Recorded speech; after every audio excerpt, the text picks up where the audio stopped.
नमस्कार, आपके पसंदीदा शो घंटी बजाओ के साथ हाजिर हूं मैं रुमाना इसार खान। चुनाव का मौसम आए और धर्म की राजनीति ना शुरू हो, ऐसा तो हो ही नहीं सकता है। तमाम दल बीजेपी पर ये आरोप लगाते रहे कि भाई बीजेपी जो है वो हर चुनाव में हिंदू और मुसलमान के मुद्दे को हवा देती है। लेकिन अब सवाल ये है कि बाकी दल क्या करते हैं। एआईएमआईएम के अध्यक्ष हैं असदुद्दीन ओवैसी, वैसे तो धर्मनिरपेक्षता का राग अलापते हैं, लेकिन यूपी में चुनाव लड़ने पहुंचे तो खुद ही सांप्रदायिकता का जहर घोलने लगे। मुसलमानों के वोट हासिल करने के लिए असदुद्दीन ओवैसी यूपी के ऐसे मुस्लिम चेहरों को चुन चुन कर अपनी पार्टी से जोड़ने में लगे हुए हैं जिनका इतिहास आपराधिक रिकॉर्ड से भरा हुआ है। पहले तो उन्होंने बाहुबली अतीक अहमद को एआईएमआईएम में शामिल कराया और अब माफिया डॉन मुख्तार अंसारी को भी अपनी पार्टी में शामिल होने का न्योता दे दिया।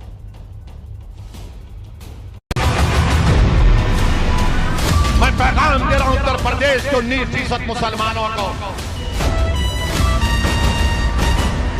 मैं नाम लूंगा मुसलमानों का जब तक जिंदा रहूंगा।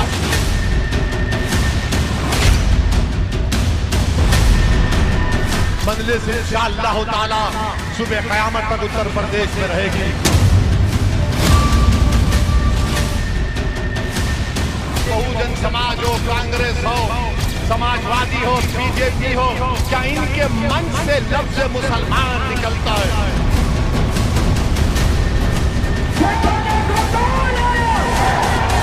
डरो मत बोलो,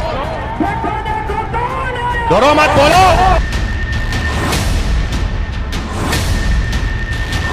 आपने सबको साथ दिया मगर क्या मिला?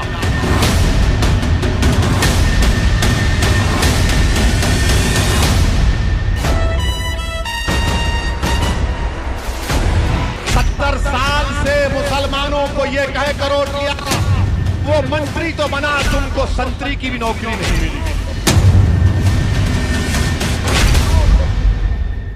मुसलमानों का जब तक जिंदा धर्म, जाति और भाषा के आधार पर वोट नहीं मांगा जा सकता।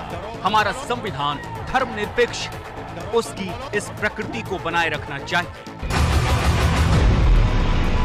मजलिस इंशाअल्लाह ताला सुबह क़यामत तक उत्तर प्रदेश में रहेगी। देश की सबसे बड़ी अदालत इससे ज्यादा साफ लफ्जों में ये नहीं समझा सकती कि धर्म के नाम पर वोट मांगना गैर कानूनी है। लेकिन बात बात पर संविधान और कानून की दुहाई देने वाले असदुद्दीन ओवैसी के लिए अदालत का ये फैसला कोई मायने नहीं रखता। अगर 11% यादव मुख्यमंत्री बना सकते तो क्या 19% मुसलमान अपने 19 एमएलए मजलिस के नहीं कामयाब कर सकते? मैं पैगाम दे रहा हूं उत्तर प्रदेश के 19% मुसलमानों को।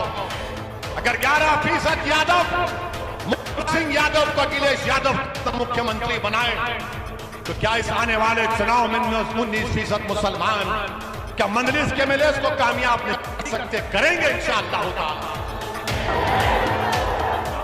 बिहार और बंगाल के बाद यूपी में अपनी राजनीति चमकाने निकले ओवैसी पिछले 3 दिनों में हर सभा और रैली में सिर्फ एक ही लफ्ज दोहरा रहे हैं, मुसलमान, मुसलमान और मुसलमान।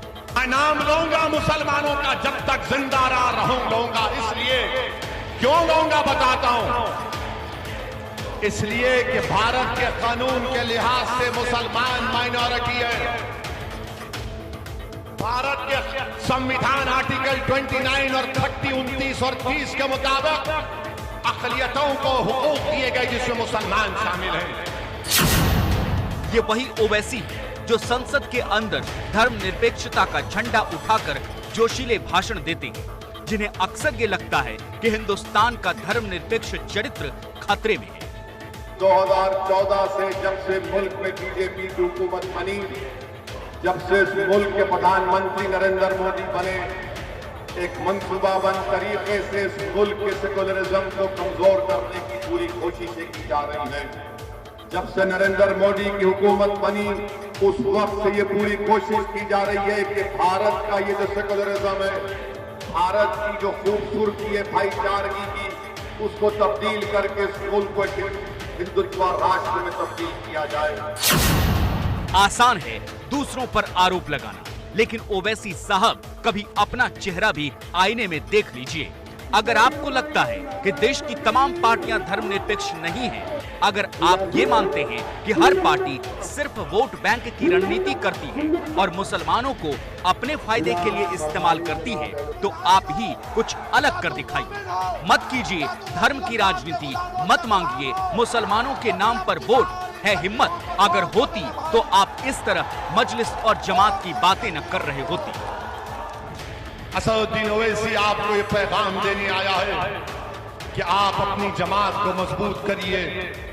मैं चार मीनार की गलियों से निकलकर बाराबंकी के इन गलियों में आया हूं, तो मेरा आने का मकसद अपनी शोहरत या अपनी अना की तस्कीन नहीं है। मेरे आने का बुनियादी मकसद यह है कि आप नेता बने, आपकी सियासी क़ियादत बने, आप लीडर बने, आपकी लीडरशिप बने।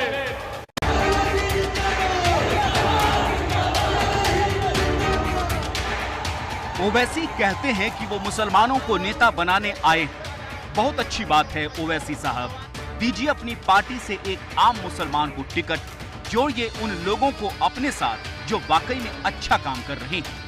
लेकिन आपसे ये भी नहीं होगा, क्योंकि आप भी यूपी में वही करने आए हैं जो दूसरी पार्टियां करती रही। इसीलिए नेता बनाने के लिए आपको भी वही दागी चेहरे पसंद आते हैं जो ताकत के दम पर वोट हासिल करने का मादा रखते हैं।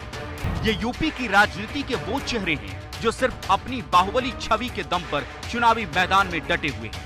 जब भी चुनाव आता है तो इनकी डिमांड बढ़ जाती है। इनके अपराध का बायोडेटा इतना शानदार है कि इन्हें पार्टियों की कमी नहीं। एक से नाता टूटता है तो दूसरा जोड़ने के लिए तैयार बैठा रहता है। इस बार ओवैसी इनके कतरदान बने हैं। इसीलिए अपने यूपी दौरे के पहले ही दिन ओवैसी ने अतीक को अपनी पार्टी से जोड़ा और मुख्तार अंसारी के लिए बाहें फैलाए खड़े। अगर मुख्तार अंसारी साहब ये चाहते हैं कि वो MIM से चुनाव लड़ना चाहते हैं तो पार्टी हमारी बी फॉर्म देने को तैयार है। मैं ये आश्वासन देता हूं कि अगर मुख्तार अंसारी साहब चुनाव लड़ना चाहें तो मजलिस इत्तेहादुल मुस्लिमीन के दरवाजे उनके लिए खुले हैं और हम उनको टिकट देंगे। मुख्तार अंसारी को ओवैसी की पार्टी की तरफ से ये ऑफर तब दिया गया जब मायावती ने मुख्तार से किनारा कर दिया। मुख्तार पिछले ही चुनाव में BSP में लौटे थे, तब मायावती को उनकी जरूरत थी, क्योंकि बीजेपी का मुकाबला करने के लिए वो भी मुस्लिम वोट चाहती थी। मुख्तार ने मऊ की सीट तो उन्हें गिफ्ट कर दी, लेकिन मायावती की BSP का किला ढह गया। इसीलिए इस चुनाव में मायावती अपनी और पार्टी की एक नई छवि के साथ चुनाव में उतरना चाहती हैं और इसीलिए आज उन्होंने ट्वीट किया। BSP का विधानसभा में प्रयास होगा कि किसी बाहुबली माफिया को चुनाव न लड़ाया जाए। मऊ सीट से मुख्तार अंसारी की जगह BSP प्रदेश अध्यक्ष भीम राजभर चुनाव लड़ेंगे। 2007 के अंदर बहन मायावती जी जब मुख्यमंत्री बनी, हमारा नारा था चढ़ गुंडों की छाती पर मोहर लगेगी हाथी पर। इसी प्रकार इस बार भी 2022 के चुनाव में जनता सर्व समाज के हित में और कानून व्यवस्था जो ध्वस्त पड़ी है, किसान निराश है, नौजवान परेशान है, दर दर भटक रहा है, इस तर्ज पर उत्तर प्रदेश में बहुजन समाज पार्टी चुनाव लड़ेगी। यह सियासत की माया है कि वक्त और जरूरत के हिसाब से दाग धुल जाते हैं और दाग दिखने लगते हैं। मायावती आज जिस मुख्तार को माफिया और बाहुबली कह रही हैं, कभी उसी मुख्तार में उन्हें मसीहा नजर आता था। यदि कोई व्यक्ति किसी गरीब व बेसहारा एवं बेकसूर गरीब व्यक्ति पर हुई जुल्म ज्यादती से उसे बचाने के लिए उसकी मदद करता है, अर्थात उस पर जुल्म ज्यादती करने वाले गुंडों, बदमाशों व शराबी किस्म के लोगों का कानून के तहत डटकर उनका मुकाबला करता है, तो तब ऐसी स्थिति में यदि इस किस्म के आपराधिक लोग ऐसे मदद करने वाले व्यक्ति को उन अनेकों फर्जी मामलों में फंसाकर उसे जेल भिजवा देते हैं, तो फिर ऐसे मदद करने वाले व्यक्ति को हमारी पार्टी अपराधी नहीं मानती है।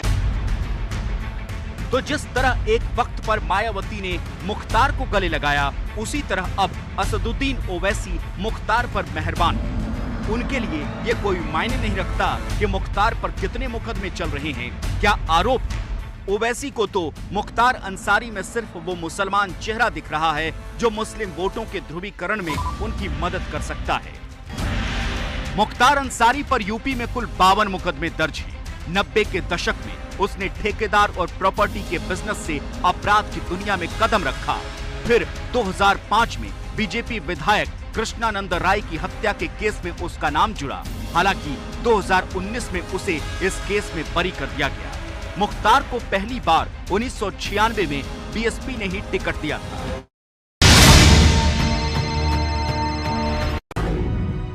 जब मिलेंगे चार यार तब मचेगा दुनिया में हाहाकार। महाशक्तियां महामिलन को तैयार। कौन बनेगा मुख्यमंत्री देख रहे हैं आप। उत्तर प्रदेश में चुनाव आते ही हर कोई अपने अपने पत्ते अब खोलने लगा है। देखिए, मायावती ने आज मुख्तार अंसारी से किनारा करके साफ सुथरी राजनीति करने का दांव खेल दिया। वहीं असदुद्दीन ओवैसी ने मुख्तार अंसारी को ऑफर देकर मुस्लिम कार्ड आगे बढ़ा दिया। तो अब सवाल यह है, क्या असदुद्दीन ओवैसी बाहुबली और दागियों के भरोसे यूपी चुनाव लड़ेंगे?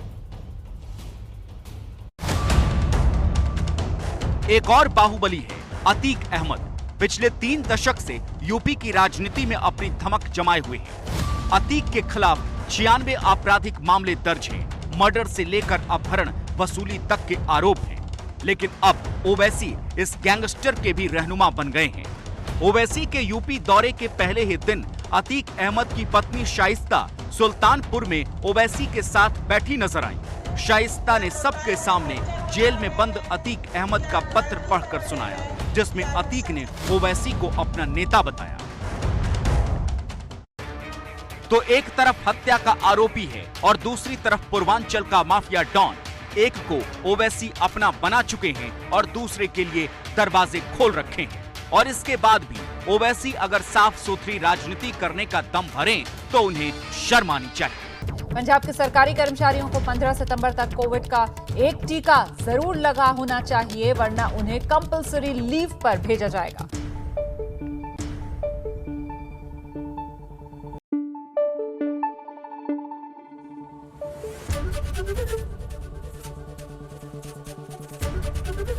एबीपी न्यूज आपको रखे आगे।